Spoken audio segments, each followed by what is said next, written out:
it true that the Apostle Peter was the first pope as the Roman Catholic Church claims? Did Peter, the lowly fisherman of Galilee, ever lay claims to the title of the Prince of the Apostles? Let us read for ourselves what the Apostle Peter actually said about his own position from the Bible. First of all, the word pope is of pagan origin and is never mentioned in the Bible. Instead, Peter says the following: "The elders which are among you I exhort, who am also an elder, and a witness of the sufferings of Christ." He also says, "And when the chief shepherd shall appear, ye shall receive a crown of glory that fadeth not away."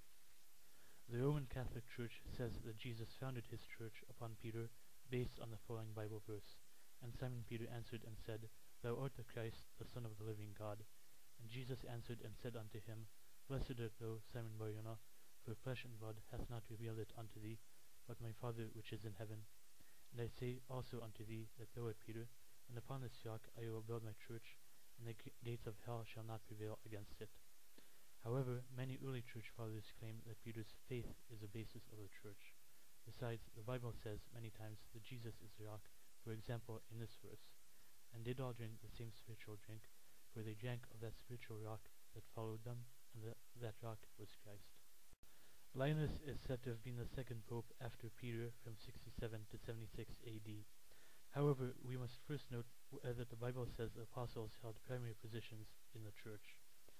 "And God hath set some in the church, first apostles, secondarily prophets, thirdly teachers."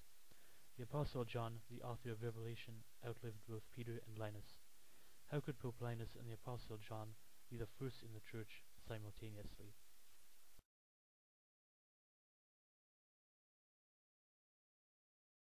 The concept of papism was born when the Emperor Constantine came to power after his victory in the Roman Empire.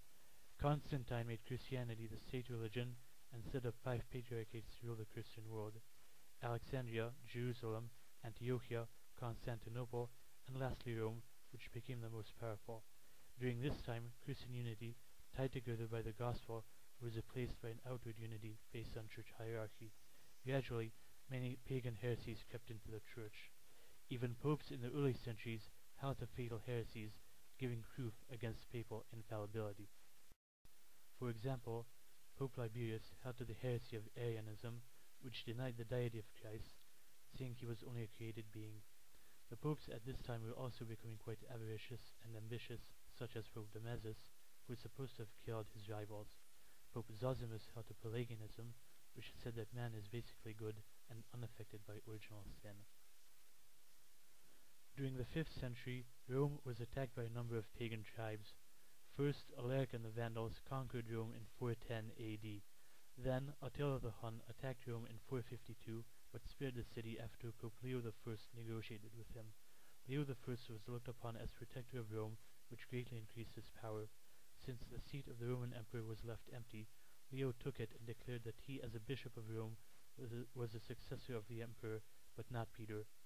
But this was the first in a series of steps which the popes were to take over the centuries in order to increase their power in the Western Church.